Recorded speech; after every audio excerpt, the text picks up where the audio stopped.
Prevention of sexual harassment అంటే పని ప్రదేశంలో లైంగిక వేధింపుల మీద మేము district wise actually government office హెచ్ఓడీస్తో అలాగే ప్రైవేట్ ఆర్గనైజేషన్స్తో అంటే బ్యాంక్స్ కానివ్వండి, కాలేజెస్ కానివ్వండి, స్కూల్స్ కానివ్వండి, వీళ్ళందరితో కూడా మీటింగ్స్ పెడుతూ ఉన్నాము. దాంట్లో భాగంగా ఈరోజు నెల్లూరు రావటం జరిగింది. ఇది ఎందుకు పెట్టాల్సి వచ్చిందంటే పాష్ యాక్ట్ అనేది 2013లో వచ్చింది, కానీ దాదాపు 13 ఏళ్ళు అవుతున్నా ఇంకా ఎక్కడా కూడా దాన్ని స్ట్రిక్ట్గా ఇంప్లిమెంట్ చేయట్లేదు. ఎందుకంటే నంబర్ ఆఫ్ కంప్లైంట్స్ ఏదైతే మా దగ్గరికి వస్తున్నాయో దాని మీద బేస్ చేసుకొని మాకు అర్థమైంది ఇది ఎక్కడా కూడా పాష్ యాక్ట్కి సంబంధించి ఇంటర్నల్ కంప్లైంట్స్ కమిటీ అనేది ఫామ్ అవ్వట్లేదు.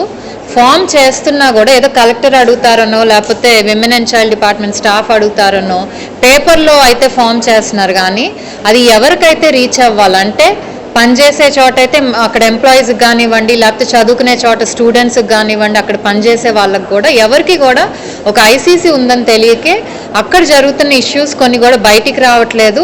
ఒకవేళ వచ్చినా కూడా అవి ఇంటర్నల్గా సాల్వ్ అవ్వకుండా బయటకు వచ్చి మీడియాలో కూడా ఇలా తెలుస్తుంది. ఇది చాలా తప్పు. ఎందుకంటే ఆడవాళ్ళు పనిచేయటానికి కానీ చదువుకోవటానికి వచ్చినప్పుడు మనం సురక్షితమైన వాతావరణం కలిగించే బాధ్యత ఎవరైతే ఆ ఆఫీస్ హెడ్ కానీ కాలేజ్ హెడ్ కానీ ఉంటుందో వాళ్ళది.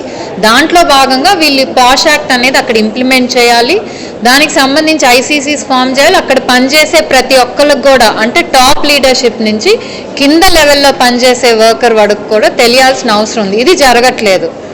అలాగే వీళ్ళు డిస్ట్రిక్ట్ కలెక్టర్స్ అడుగుతున్నా కానివ్వండి, విమెన్ అండ్ చైల్డ్ అడుగుతున్నా కానీ, లేకపోతే లేబర్ డిపార్ట్మెంట్ అడుగుతున్నా కానీ చాలామంది కంప్లై అవ్వట్లేదు. వాళ్ళ రిపోర్ట్స్ పంపించట్లేదు, లేకపోతే ఐసీసీలో మా ఈ మెంబర్స్ ఉన్నారని చెప్పట్లేదు. ఇవేమీ కూడా జరగట్లేదు. అలాగే వాళ్ళు 2-3 నెలలకు ఒకసారి మీటింగ్ పెట్టుకొని ఏమైనా కంప్లైంట్స్ ఉన్నాయా మా దగ్గర ఉంటే కనుక మేము ఏం చేసాం అనే రిపోర్ట్ కూడా యాక్చువల్గా పంపించాలి డిస్ట్రిక్ట్ కలెక్టర్కి. అలాగే పాష్ డాష్ బోర్డ్లో కూడా పెట్టాలి, కానీ ఇవేమీ జరగట్లేదు. సో చాలా ల్యాప్సెస్ ఉన్నాయి. ఎందుకంటే ప్రతిసారి సెంట్రల్ గవర్నమెంట్ కానివ్వండి ఏదైతే షీ బాక్స్ తీసుకొచ్చింది ఇలాంటి ఇష్యూస్ జరగకూడదని చెప్పి, అలాగే సుప్రీంకోర్టు కూడా 10 సార్లు ప్రతిసారి కూడా చెప్తుంది పాష్ యాక్ట్ స్ట్రిక్ట్గా ఇంప్లిమెంట్ అవ్వాలని. యూజీసీ కూడా చెప్తుంది, కానీ ఎక్కడా కూడా రియాలిటీలో గ్రౌండ్ రియాలిటీలో జరగట్లేదు.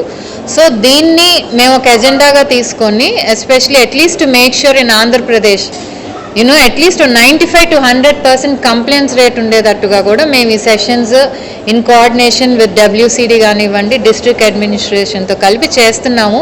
సో ఇక్కడికి వెళ్ళినప్పుడు ఏంటంటే మాకు తెలిసేది ఏంటంటే కొంతమందికి అసలు పాష్ యాక్ట్ అంటే కూడా ఏంటో తెలియట్లేదు.